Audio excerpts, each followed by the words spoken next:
बागेश्वर वाले बाबा के गांव में चंद्रशेखर आज़ाद रावण जिंदा रावण ने बनाया बाबा का पर्चा। देखिए आज पूरा वीडियो हम आपको पूरा दिखाएंगे। चलिए सुनते हैं चंद्रशेखर आज़ाद रावण। जो भी मेरा भाई बहन यहाँ खड़ा है वो बैठ जाओ, मेरी इज्जत रखो। ऐसा ना हो मीडिया के लोग जाके कहें कि यार वो तो वहां तो जो लोग थे वो भीड़ थी, उनका कोई पता नहीं था।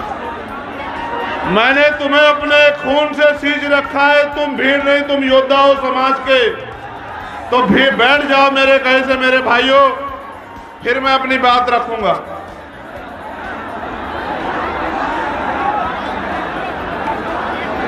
बहुत बहुत धन्यवाद। बहुजन समाज में जन्मे सभी संतों, गुरुओं, महापुरुषों को नमन करते हुए आज छतरपुर की ऐतिहासिक धरती, यहां उपस्थित Bhim army, Azad Samaj party, OBC महासभा और मेरे परिवार के जितने भी लोग आए हैं, चाहे वो नौजवान साथी हों, बुजुर्ग हों, भाई हों, बहनें हों, माएँ हों, उन सबका बहुत बहुत धन्यवाद, आभार। मैं जानता हूं जगह कम है, तुम्हारी संख्या ज्यादा है, लेकिन संभालो खुद को। बैठ जाओ, तुम्हारे पीछे वालों को दिक्कत होती है, तुम बैठ जाओगे तो हमारे पीछे वाले भाई को हिम्मत मिल जाएगी। जो आगे खड़े हैं उनसे कह रहा हूं बैठ जाओ। सम्मानित साथियों, अपनी बात की शुरुआत करने से पहले मैं भाई आरडी प्रजापति जी को कहना चाहता हूं, यहां आओ, मेरे पास खड़े हो गए मेरे भाई।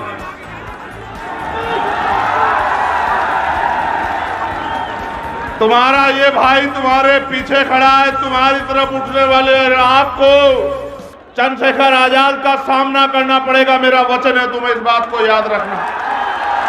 और यहाँ के शासन प्रशासन को भी कह रहा हूं, ये मत समझना आरडी प्रजापति अकेला ये मेरा भाई है। बहुत अगर गुंडागर्दी दिमाग में चढ़ी हो तो याद रखना, चुनाव खत्म होगा, सरकार भी बदलेगी, नौकरी करोगे तुम लोग यही। कोई गलत फहमी दिमाग में मत रखना, मुकाबला बाला साहब के बच्चों से है, कोई कोताही नहीं बरती जाएगी, जैसा करोगे वैसा मिलेगा, याद रखना। बैठ जाओ, याद रखना ये मेरा भाई है, दोबारा कह रहा हूं। बहुत सोच समझ के छतरपुर में आज बहुजन स्वाभिमान सम्मेलन में पहुंचे आप सब भाइयों को पुनः धन्यवाद करता हूं। मुझे एक बहुत जरूरी बात आपसे कहनी है। इस मंच पर हमारी बहनें जो महिला नेता हैं वो भी मौजूद हैं। हमारे आजाद समाज पार्टी के दोनों प्रभारी मोहनलाल जी और रविंद्र कुमार भाटी जी भी मौजूद हैं। यहाँ हमारे और तमाम नेता भाई सुनील अस्ते जी, सुनील बैरसिया जी, राहुल वाल्मीकि जी, सत्येंद्र सहगल जी, राजवीर जी, अशोक जी, देवदीन अहिरवार जी, चंदन अहिरवार जी, तमाम साथी हमारे मौजूद हैं। भाई प्रदीप जी भी मौजूद हैं और भी हमारे सम्मानित नेता मौजूद हैं। रुपेश जी हैं, नीरज भाई हैं। उनकी मेहनत को मैं सलाम करता हूं कि अपने मेहनत की कमाई से भाई रणवीर जी, उन्होंने फिर से ये मध्य प्रदेश के छतरपुर से ऐलान किया कि अब गुलामी की बेड़ियां हम लोग काट देंगे मध्य प्रदेश में। अब हम बैसाखियों के सहारे नहीं रहेंगे, अपने पैरों पे खड़े होंगे। ये लड़ाई आज की नहीं है सम्मानित साथियों, ये लड़ाई आजादी से हजारों साल पहले की है। हम इस देश में शासक हुआ करते थे, वहां अफगानिस्तान, ईरान तक हमारा राज हुआ करता था। चंद्रगुप्त मौर्य से लेकर बृहदर तक हमने यहाँ सैकड़ों साल राज किया इस देश में। और जब हम लोग राज करते थे तो ये देश सोने की चिड़िया होता था, न किसी को अन्न की, न ढकने के लिए, तन पे ढकने के लिए कपड़े की, न सुरक्षा की, न तमाम तरह की किसी परेशानी की, न ही कोई गैर बराबरी थी। सब लोग मिलजुल के राज करते थे, सब लोग मिलजुल के रहते थे। ऐसा राज हमारे महापुरुषों ने इस देश में रखा। लेकिन सम्मानित साथियों, आपको जानना चाहिए कि जिनका राज हुआ करता था वो इस भारत में गुलाम क्यों बने। जब तक आप इस बात को नहीं जानोगे तब तक आप अपनी ताकत को नहीं पहचानोगे। जब तक आप अपनी ताकत को नहीं पहचानोगे तब तक आप अपनी हिस्सेदारी को लेने के लिए नहीं खड़े हो सकते। इसलिए आपको इतिहास जानना बहुत जरूरी। मैंने आपसे अपील की थी कि आप बैठ जाओ, बहनें बैठी हैं वहां, इससे समझौता नहीं कर पाऊंगा। बहनों के सम्मान से सब कुछ बर्दाश्त कर सकता हूं, लेकिन मां बहनों के सम्मान से समझौता कोई बर्दाश्त नहीं करूंगा। ये बात याद रखना।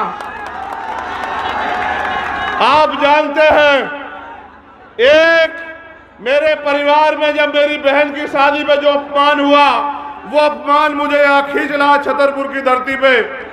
मैं उस पर भी बात रखूंगा, लेकिन पहले इतिहास पे आपसे बात कर लूं। मैं आदेशित करके आपसे कह रहा हूं कि यहाँ बहनों के पास वाले लोग बिल्कुल ना खड़े हो, चाहे उनको कोई भी मुसीबत का सामना करना पड़े। आप महापुरुषों का खून हो, अपनी ताकत को पहचानो। ये वॉलेंटियर चुप होकर बैठ जाओ यहीं।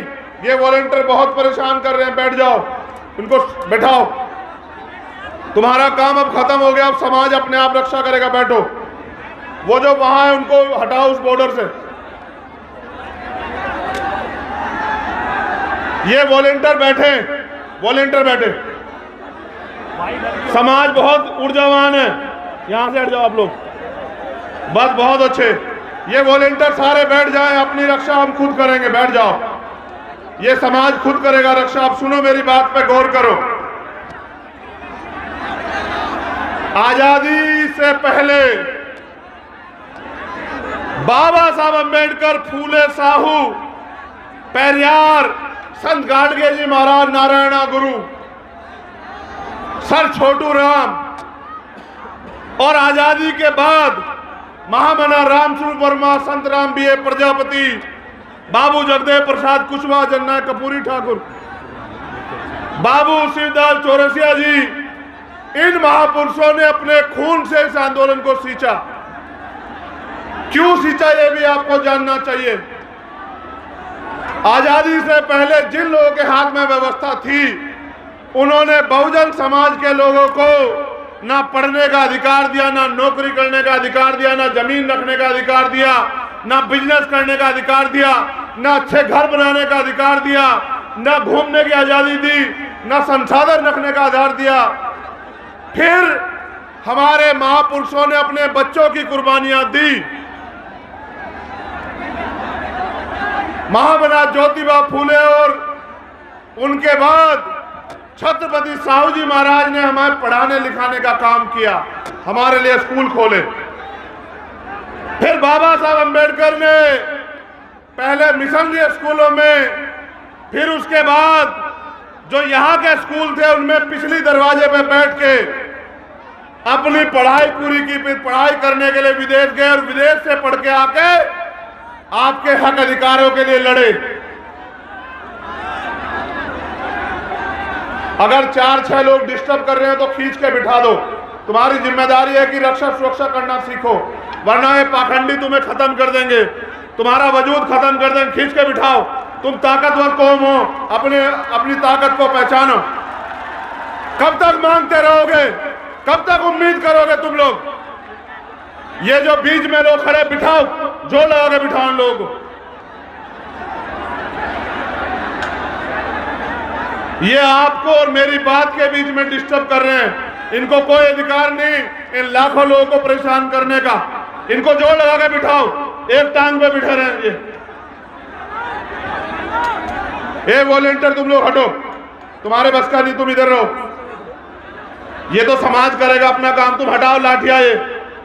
ये लाठियां जिनके लिए दिखानी है उनको दिखाना, इनको मत दिखाओ। नीचे बैठो, जोर लगा के बिठाओ मेरे नौजवान साथियों, खींच के बिठाओ, खींच के बिठाओ।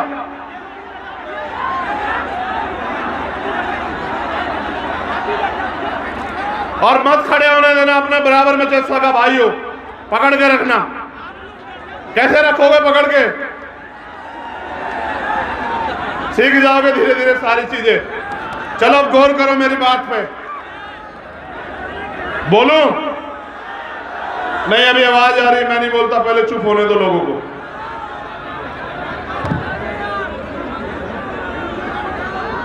नहीं, पहले चुप हो जाओ आप लोग, तब बोलेंगे। अगर आप कहोगे नहीं बोलना तो नहीं बोलेंगे। बहनों का धन्यवाद देता हूं, बहुत बहुत धन्यवाद मेरी बहनों। देखो, महिला दुनिया में सबसे ताकतवर होती है। महिला 9 महीने अपने पेट में रख के बच्चे को जन्म देती है और खुद गीले सूखे में रहती है। इसकी शक्ति का कोई तोड़ नहीं है। मैं आज इस मातृ शक्ति को नमन करता हूं दोनों हाथ से। वो डटी हुई है, बहुत बहुत बधाई उनको। अब मेरी बात पे गौर करो। आपको इस देश में कोई भी अधिकार रोने चिल्लाने मांगने से नहीं मिला। उसके लिए हमारे महापुरुषों ने कीमत चुकाई। मैं बात कर रहा था आजादी की। जब देश आजाद हुआ, व्यवस्था के कारण जो लोग गरीब थे वो गरीब रहे और जो अमीर थे वो अमीर रहे। पहली जो अंतरिम सरकार बनी उसमें चुनाव नहीं हुआ। वो चुनाव हुआ, बिना चुनाव हुए सरकार बनी। नेहरू जी प्राइम मिनिस्टर बने और जब उनकी सरकार बनी उन्होंने वादा किया कि हम संविधान को पूर्ण रूप से लागू कराने का काम करेंगे।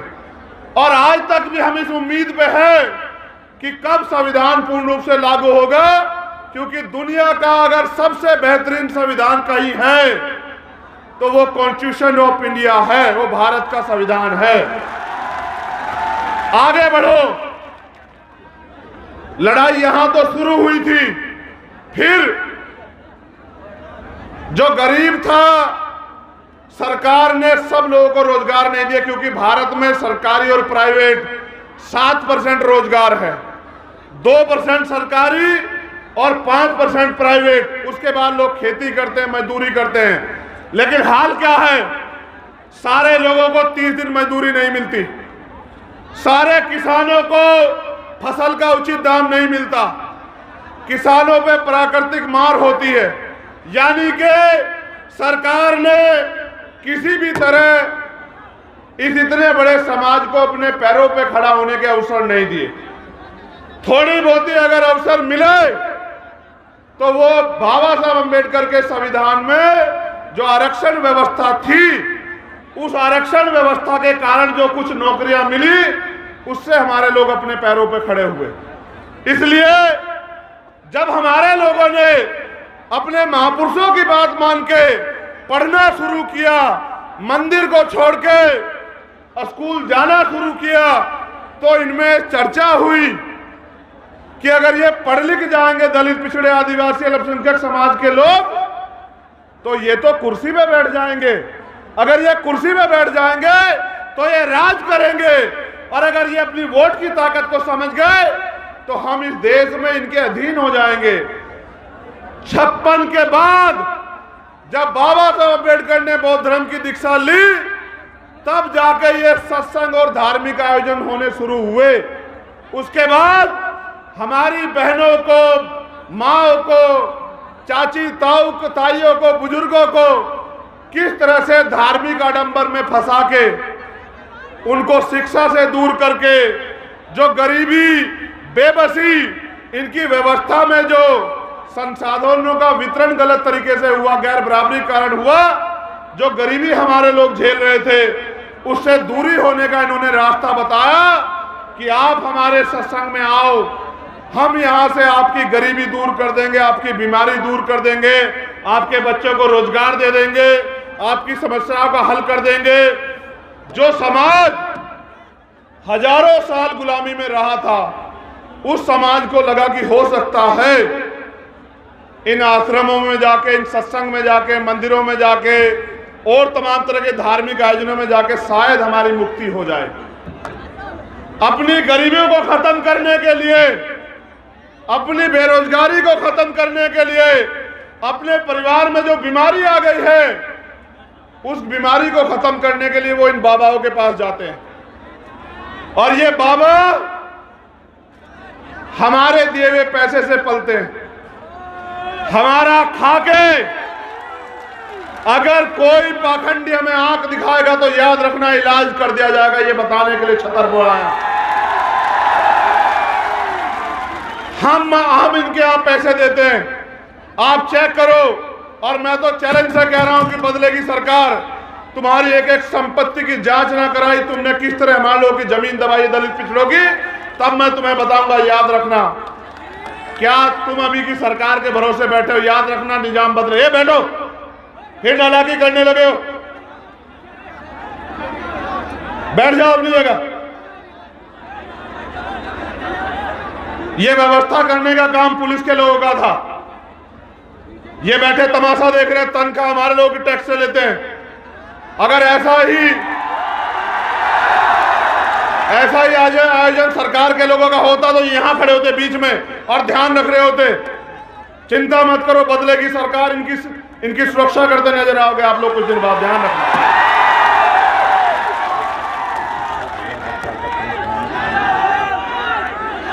एक मिनट चुप हो जाओ। तुम्हारे आसपास एक 10 साल का बच्चा होगा, उसका नाम है प्रिंस। क्या कपड़े पहने? लाल पैंट पहना, सफेद शर्ट। सफेद शर्ट और लाल पैंट। अगर तुम्हारे पास कोई 10 साल का बच्चा आसपास हो तो उसको मंच पे ले आओ। उसकी माँ आ गई है, उनको परेशान है। या बाबा की पर्ची की जरूरत नहीं है, आपकी पर्ची से काम हो जाएगा। देखो अपनी निगाहों करके, 10 साल का बच्चा है प्रिंस। कहाँ है? ले आओ, ले आओ। अरे हमारा पर्चा, तुम चिंता मत करो, बैठ जाओ। आ जाएगा, बैठ जाओ। बैठो, अब जरा बात सुनो। प्रिंस आ जाएगा, तुम्हें भी प्रिंस बनना है देश में। बैठ जाओ। ये लड़ाई तुम्हें प्रिंस बनाने की लड़ी जा रही है, चिंता मत करो। चुप हो जाओ, चुप हो जाओ। बात सुनो, गौर करो। फिर इसलिए ये हमारे लोगों को झूठे आश्वासन देते हैं कि हम आपकी जिंदगी में जो परेशानियां उनको खत्म कर देंगे। इसलिए उन परेशानियों से मुक्ति के लिए हमारे लोग इनके पास जाते हैं। फिर ये हमारा शोषण करते हैं, फिर ये हमारे लोगों को गुमराह करते हैं, और फिर ये हमें ही नीचा दिखाने का काम करते हैं। अब मैं आपसे कुछ और बात कर लूं, मैं इन पे आऊंगा, आपको धाम धूम पे आऊंगा, ये बाद का काम है। पहले काम की बात सुनो। हमने एक आयोजन, मैं आया था 12 फरवरी के बाद उज्जैन में, जब भाई किशन लाल जी के परिवार से मिलने के लिए। मैंने आपको मध्य प्रदेश का एक सच बताया। सच क्या था कि आज भी आजादी के 75 सालों के बाद लोगों के पास पक्के मकान नहीं। मैंने बताया था ना आपको, हम लोग उसका डेटा भी तैयार कर रहे हैं। अगर आदमी कुत्ता भी पालता है तो उसके रहने की व्यवस्था करता है नहीं करता, बताओ? अगर गाय पालता है तो उसके रहने की व्यवस्था करता है नहीं करता, बताओ? अगर बकरी पालता है तो उसके रहने की व्यवस्था करता है नहीं करता, बताओ? पानी देना यार। ये सरकारें आपको कुत्ता, बिल्ली, गाय, बकरी से भी ज्यादा कमजोर मानती है। इसलिए इनको नहीं लगा कि जब बरसात आएगी इनके घर चुएंगे। ये बहनें जिनके सम्मान की बात करती है कहां रहेंगी? ये माएँ रात में जब बरसात आएगी कहां जाएगी जब मकान चुएंगे? इन्होंने आपकी परवाह नहीं की, ठीक है? इसलिए हमने कहा कि डेटा तैयार करो, और हर जिला मुख्यालय पे हम लोग आंदोलन करेंगे।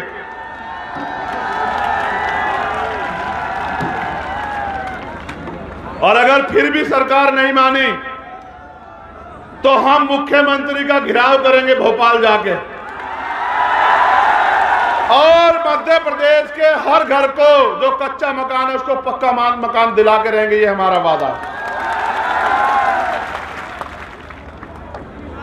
जब मैं आपके अधिकारों की बात करूंगा, ये आपको गुमराह करने की बात करेंगे। फिर पहले डाटा तैयार होने के बाद अगला रास्ता भी आपको बता रहा हूं, गौर से सुनना। इस देश की सारी सरकारी जमीनों पे, क्योंकि आजादी के बाद मैंने आपको कहा कि किसी को अवसर नहीं दिया गया कि वो अपने पैरों पे खड़ा हो जाए, वो सारी सरकारी जमीनें हमारी है। काशीराम साहब हमारे नेता, जिनकी जयंती हमने मनाई अधिवेशन के रूप में, वो कहते थे जो जमीन सरकारी वो हमारी। इसलिए हम जो अगला आंदोलन चलाएंगे, हमारे नेता लोग सुन लो, कि हर व्यक्ति को खेती करने योग्य भूमि मिलनी चाहिए, हर परिवार को जमीन मिलनी चाहिए। आंदोलन हम लोग चलाएंगे। मेरा अंतिम लक्ष्य इस देश के बहुजन समाज को अपने पैरों पे खड़ा करना है। वो जो हाथ फैलाता है हर चीज के लिए, बिटिया की शादी करनी हो उधार लेगा, अपने बच्चे को पढ़ाना हो उधार लेगा, लोन लेगा, मकान बनाना हो उधार लेगा, लोन लेगा। मैं आपका हाथ फैलाना बंद करवा दूंगा, मैं आपका हाथ ऐसे करवा दूंगा। आप लोग याद रखना, आगे बढ़ो। ये आंदोलन दूसरा आंदोलन है, हमारा तीसरा आंदोलन चलेगा। उसके बाद हर परिवार को एक रोजगार मिलना चाहिए, ये हमारा आंदोलन इस मध्य प्रदेश में चलेगा दूसरे आंदोलन के बाद।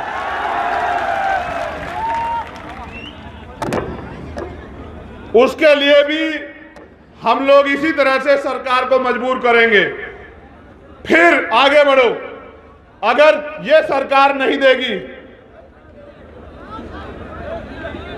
तो मैं आपसे कहना चाहता हूं, मेरे बहुजन समाज के लोगों,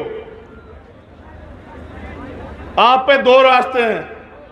चाहे तो बैसाखियों के सहारे रहो, चाहे किराए के मकान में रहो, या फिर अपने आंदोलन को इतना ताकतवर करो कि यहां इस मंच पे बैठे, आपके बीच में बैठे गरीब के बेटों को भी आपकी लड़ाई लड़ने का अवसर मिले। और जिस दिन आपने इस बात को समझ लिया कि जिन्होंने 75 साल में आपको जानवर से ज्यादा कुछ नहीं माना, उनका साथ छोड़ के आपको अपने आंदोलन को, अपने संगठन को, अपनी पार्टी को मजबूत करना है, मैं उस दिन कहता हूं कि आपकी तरफ आंख उठाने वाला मध्य प्रदेश में कोई माई का लाल पैदा नहीं होगा। मेरा वादा है आप लोगों को। क्या दोबारा किसी सेना ने कहा कि हम आंदोलन करेंगे आपके अधिकार के खिलाफ? एक बार आपने ताकत दिखाई, एक बार में सबको पता लगा कि इनको मत छेड़ना। एक बार आपने ताकत दिखाई थी 2 अप्रैल को। मैं इस मध्य प्रदेश की भूमि को नमन करता हूं। यह क्रांतिकारियों की भूमि है, इतिहास गवाह है। बुंदेलखंड हो, ग्वालियर हो, मुरैना हो, डबरा हो, आप लोगों ने 2 अप्रैल का आंदोलन भी अपने खून से सींचने का काम किया। आपका कोई तोड़ नहीं है मेरे बहुजन समाज के लोगों। मैं आपसे ये कहने आया हूं, आप ये बताओ पूरी ईमानदारी से, जब ही आपके अधिकारों के खिलाफ आंदोलन इस प्रदेश में हुआ, क्या कोई नेता आपके पक्ष में बोला? अपने सच्चे मन से हाथ उठा के बताओ, बोला है नहीं बोला? नहीं बोला ना। यानी कि अगर आपके अधिकार छीन में जाएंगे तो नेताओं को फर्क नहीं पड़ता ना। पहली बात, जब अब मेरे परिवार का यहां अपमान हुआ इसी छतरपुर की धरती पे, और एक गुंडा मेरे परिवार को अपमानित करता है, डराने का काम करता है, आप बताओ कोई नेता बोला आपके पक्ष में जब तक भीम आर्मी नहीं खड़ी हुई? यानी कि जिन्हें आपके मान सम्मान से भी मतलब नहीं, जिन्हें आपके वजूद से भी मतलब नहीं, आपको उनको ताकत देनी भी बंद करनी पड़ेगी मेरे बहुजन समाज के लोगों, वरना वो आपसे ताकत लेंगे। देखो, गौर करो मेरी बात पे, आप जिसको वोट दोगे वो ताकतवर होगा, ठीक है? जो ताकतवर होगा वो अपने बच्चों को ताकतवर करेगा। आप मुझे वोट दोगे, कौन ताकतवर होगा?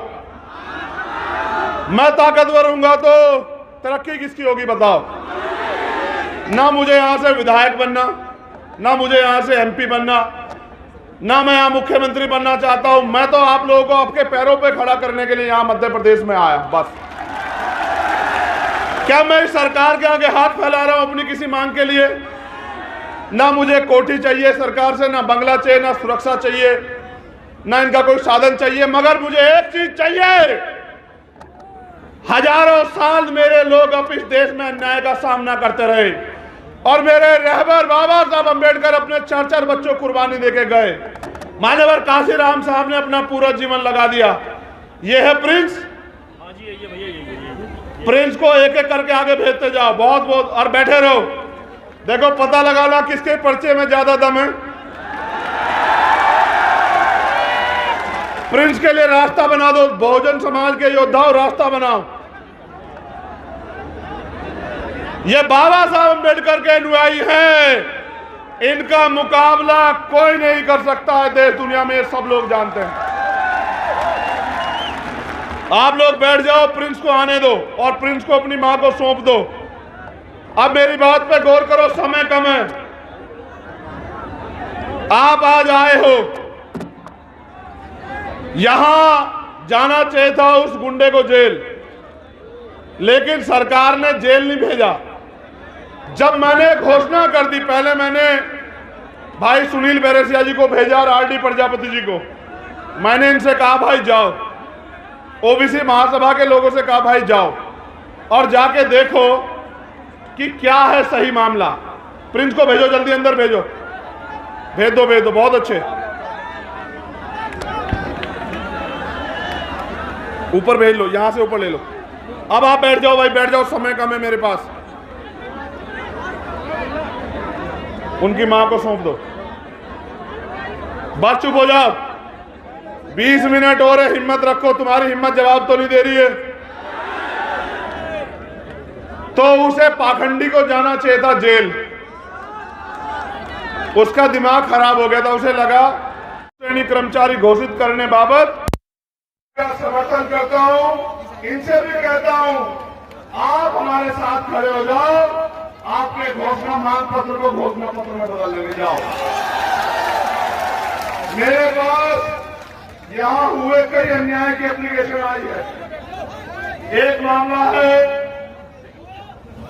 छतरपुर का, ग्राम हमा में स्थित संत रविदास मंदिर को राजस्व खसरा नक्शा दर्ज कराने बाबत मैं यहाँ की लीडरशिप से कहता हूँ, यहाँ के प्रशासन से बात करके इनकी इस मांग के लिए, इस मांग को पूरा कराने के लिए काम करें। पहली बात। एक मामला है जहां ये पुलिस अधीक्षक के लिए है, छतरपुर गोकुल में महेश रंजन की भैंस हमारे खेत में मूंगफली की फसल उसने खराब कर दी और इनके साथ अन्याय हुआ है। इनका मुकदमा लिखा है, इनको आरोपी गिरफ्तार नहीं हुए, इनको जान से मारने की धमकी दे रहे हैं। वरिष्ठ पुलिस अधीक्षक इनका संज्ञान लें, इनकी मदद कराएं। एक और मामला है श्री 1008 बिहारी नू मंदिर बमनोरा कला में दुकान दिलवाने बाबत, इनकी भी मदद करें। एक मामला है, ये हमारे पिछड़े वर्ग के लोग हैं, इनमें आपस में झगड़ा हुआ है। मैं तो ये चाहता हूं कि इनके मामले को निपटा दिया जाए, बहुजन समाज के लोग आपस में ना लड़े, और अगर कोई अन्याय कर रहा हो तो कानून शपथ उसकी लड़ाई को लड़ा जाए। इनकी मदद करें हमारे प्रदेश अध्यक्ष, ये छतरपुर पुलिस के लिए इसमें जाके कार्रवाई कराएं। एक और मामला है जो पन्ना पुलिस अधीक्षक के लिए है। ये तो पन्ना जिला नहीं है, मगर हमारे नेतागण इस पे भी ध्यान दें, इनकी मदद कराएं। और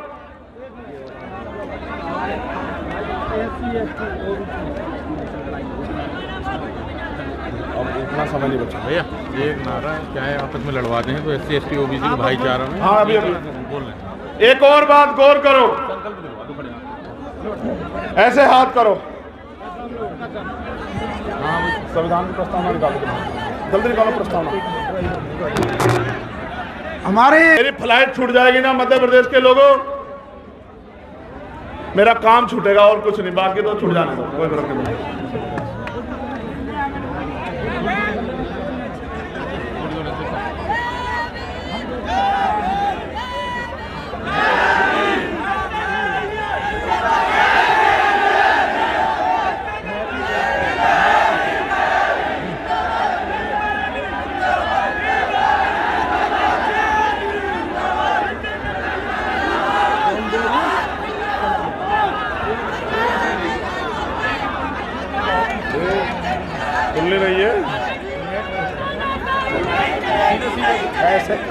ऐसे कर दीजिए छोड़ दो। We the people of India, हम भारत के लोग हैं। हम भारत के लोग भारत को एक संपूर्ण प्रभुत्व संपन्न समाजवादी पंथनिरपेक्ष लोकतंत्रात्मक गणराज्य बनाने के लिए तथा उसके समस्त नागरिकों को सामाजिक, आर्थिक और राजनीतिक न्याय, विचार, अभिव्यक्ति, विश्वास, धर्म और उपासना की स्वतंत्रता, प्रतिष्ठा और अवसर की समता प्राप्त कराने के लिए तथा उन सब में व्यक्ति की गरिमा और राष्ट्र की एकता और अखंडता सुनिश्चित करने वाली बंधुता बढ़ाने के लिए दृढ़ संकल्प होकर आज का दिन हमारा है, यहाँ 17 तारीख को एक संकल्प लेते हैं कि हम भारतीय संविधान को सुरक्षित रखेंगे और उसको पूर्ण रूप से लागू कराएंगे। एक और संकल्प करो, अगर आप मुझसे विश्वास करते हो, मेरे अंदर मुझ पे प्यार करते हो, तो कि हम SC, ST, OBC माइनॉरिटी के लोग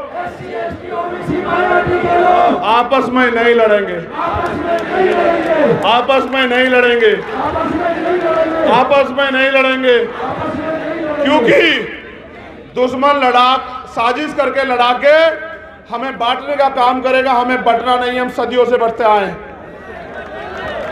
अगर आप इन धामों में नहीं जाओगे तो इन पाखंडियों की दुकानें बंद हो जाएगी, याद रखना मेरी बात। वहां धर्म नहीं, धंधा चलता है।